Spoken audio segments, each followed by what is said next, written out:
Your creation,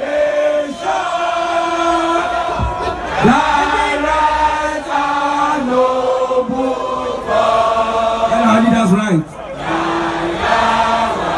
Lead us right. Have I used the truth to know? Have I used the truth to know? Great love and honesty.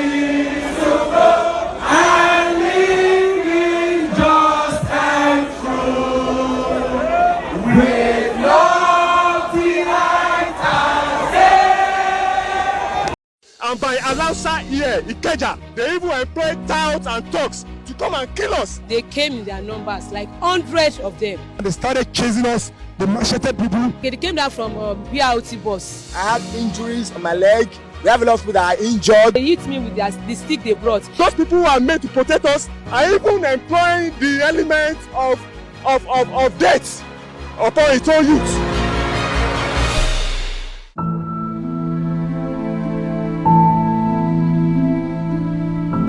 In the morning, I slept here, and when we woke up, it was a serious thing. We were waiting for attack. We were told they would attack us. I went to the DPO there. I couldn't see the DPO. I spoke to the security officer here. I said nothing must happen to anybody here. There was a guy that came with his car.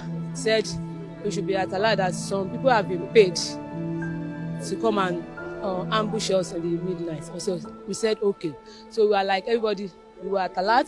Then in the morning, when we just saw, we were trying to speak to people on the express that join us, and they came with cutlasses. They were over 100.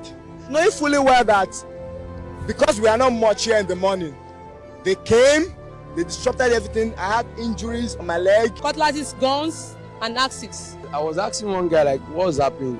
I don't even know that the guy is among those hoodlums. I was asking him, just look like me, as in, he looked me like I'm nothing. Just leave me on my own. I was just like, well, so I moved. I just moved forward a bit to go and meet the next person. Like, guy, what's happening here? Like, why are you removing our tent? The guy just started blowing me. We have a lot of people that are injured, people that have bandages on their head, on their arms, and everything. Because you work for all these politicians, obviously, that is why you come out to kill us. They even employ touts and thugs to come and kill us. Do you understand? That is those people who are meant to protect us are even employing the elements of death upon its own youth. So they caused some of our comrades. As a female, they don't need to touch me, no matter what. But they hit me with the stick they brought. Even they are stoning us. They vandalized some vehicle that's on the road. They came down from BRT bus. The situation was well because we're not much. All of us had to just run for our lives. And they overpowered us because we are still converging. We don't have many people on ground. So everybody was like running escalator this morning to save their lives because we won't allow them to like hijack this protest. But that's what the government wants. That's what they are looking for.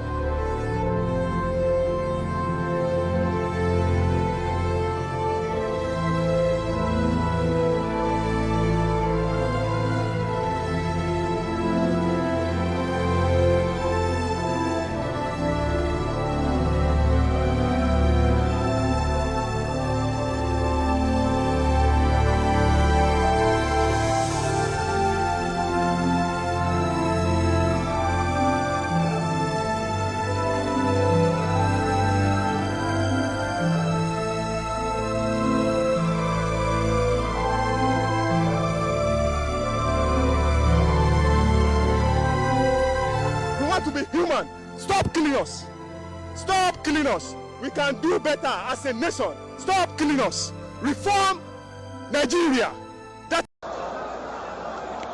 can see as the police station is on fire, bullets are flying off, and people are not even running safe. They don't move.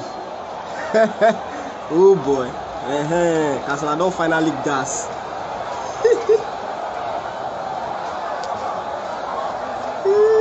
But this police station is done, man. It's done. It's done. Okay, ambulance. Okay. We're on fire! We're on fire!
can see as the police station is on fire, bullets are flying off, and people are not even running sef. They don't move. Oh boy. Kasala don finally gas.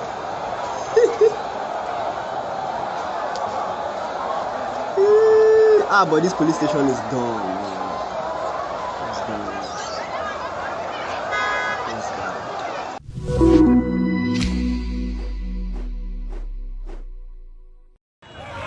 On Tuesday night, more than 2 weeks of nationwide protests against police brutality in Nigeria took a dramatic and deadly turn.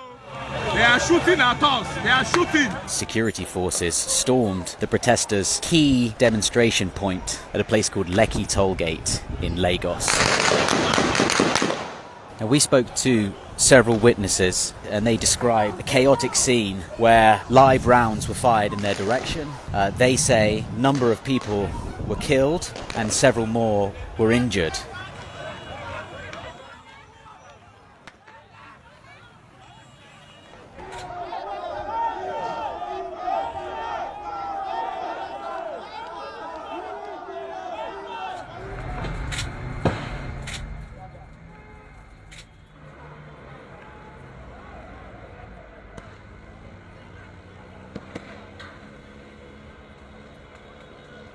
Here today to come and protest against the killing of my children, against the killing of our children, against the killing of the youth.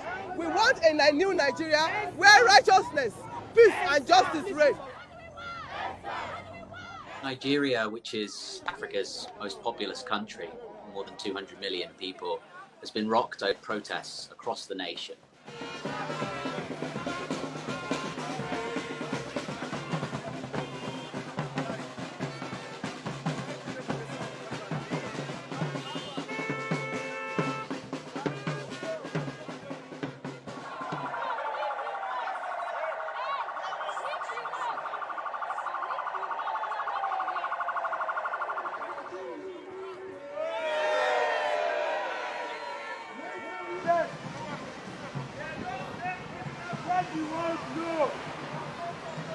We really understand that these are just kind of like placebo moves that aren't really deeply rooted in change, which is why the protests need to be sustained, because I don't think they're quite getting it. If you go and speak to the protesters on the street, a lot of them will obviously be talking about ending SARS and ending police brutality, but you'll also hear people talking about other demands. They want more economic opportunity. They want less corruption. They want less nepotism, more meritocracy, and more opportunities, particularly for Nigeria's youth. And this is really important because Nigeria's population is not only the biggest in Africa, but it's one of the youngest. One of the reasons the protests have been so successful is because they've managed to transcend some of Nigeria's traditional political, economic, and religious divisions. You have Muslims there, Christians there, rich people there, poor people there, people from all walks of life.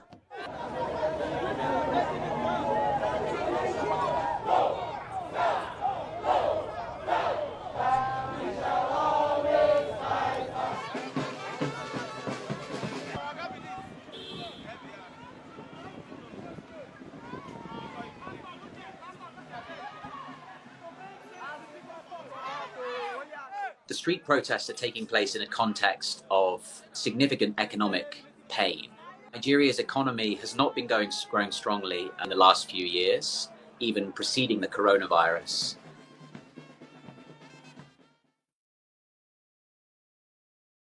We are tired of police brutality. We don't want that. You understand? The department that sees your phone, search your phone, they won't say anything, and they take it to the station. Holding a laptop is a crime. Having a laptop is a crime. One simple agenda, one major agenda. We're going to Endsars. This particular station, they make an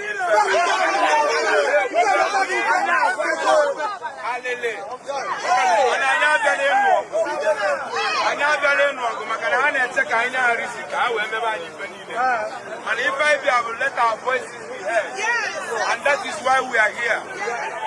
Oh,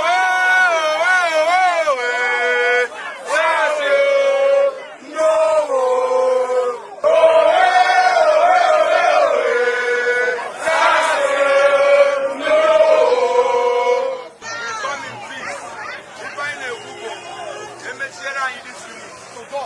Emechieri anyị aka akwụsị ya maka na ha egbuga anyị chacha. Alele. Ụmụnne anyị niile egbugoro egbu mekpa emekpa. Anyị wenye aka anyị elu ka fana anyị na